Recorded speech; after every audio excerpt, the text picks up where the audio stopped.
Masarap.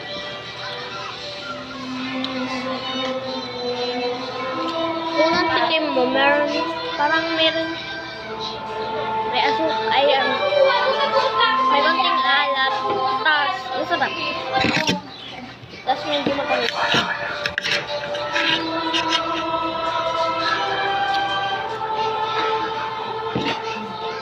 Naniniwala ka ba? Dahil nakita mo ako. Papalag ako. Naniniwala.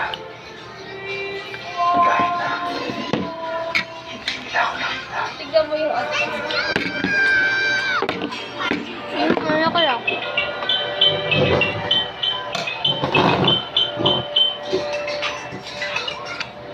Nanonood si tatay guys ng The Bible. Kahit ito naman siya atin nanonood ng TikTok. At ito yung hot cake niya. Ayun siya mga guys. Ayun siya. Pumunta kayo sa buong mundo. At ipangalan niyo ang magandang balita sa lahat ng ilang.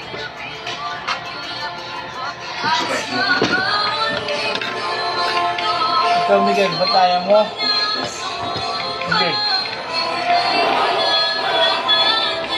Nasa kalati na siya.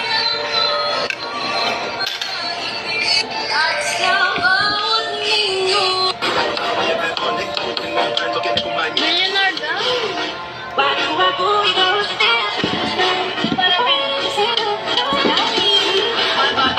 Favorite mo?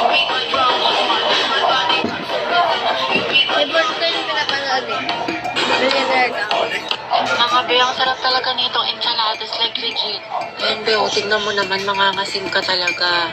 Ayan, tapos ka na ito mababad tsaka marep mga be, kaya ganyan malapot na siya. Ay, highly suggest talaga mga be, na i-ref nyo muna tsaka ibabad nyo compared sa kakainin nyo kaagad after nyo ilagay yung powder pati yung sauce. Kasi sobrang laking difference, kasi pag kinain nyo kaagad, parang lasang saktuhan lang siya. Yung pa nga, hindi nila natitripan. Ako din personally, hindi ko rin siya masyadong natripan. Yung parang saktuhan lang. Pero nung nirep ko siya, be, legit sobrang sarap. Ano? Asim. Kung mahilig ka sa mga maasim, may konting alat na may tamis na may anghang, ito na yun, be. Ayan ba, tingnan mo. Ito rin, be, masarap tumangga kasi matamis na siya, pero yung sauce niya maasim. Paglalagyan mo. Lagyan mo.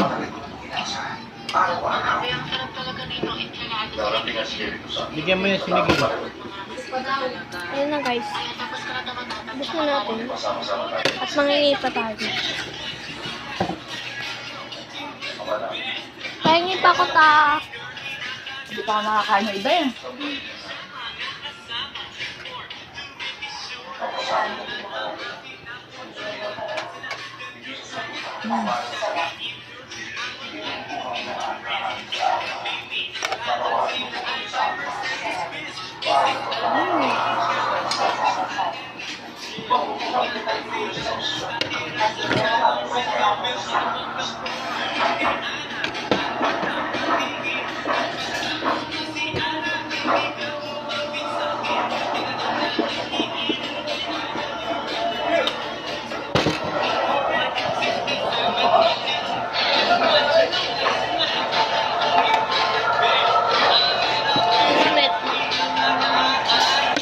Bigyan pa tayo.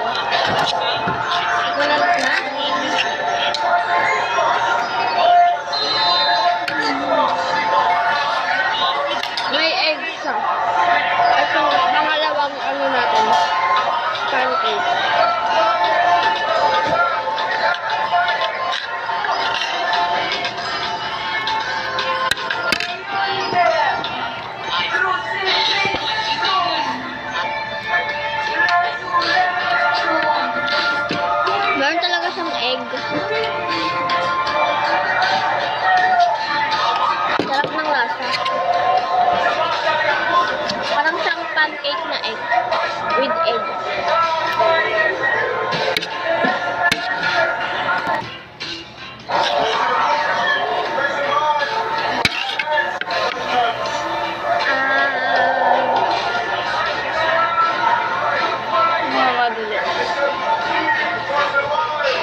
sumati na ang banal na Espiritu.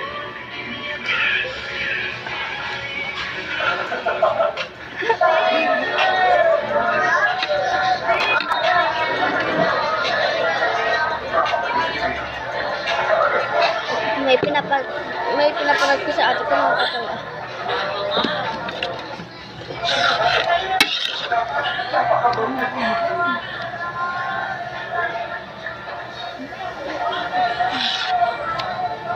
Hindi naman narinig ko ang kapangyarihan ng Diyos.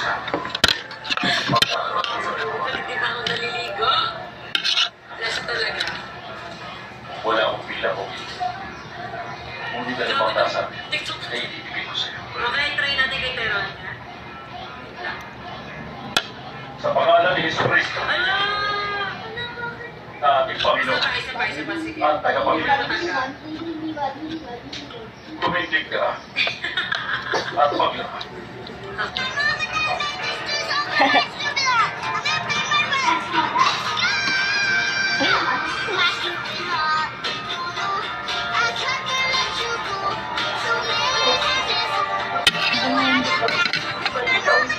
Yan, labas na ako. Tulog ko na lang, hindi ko pa na-order.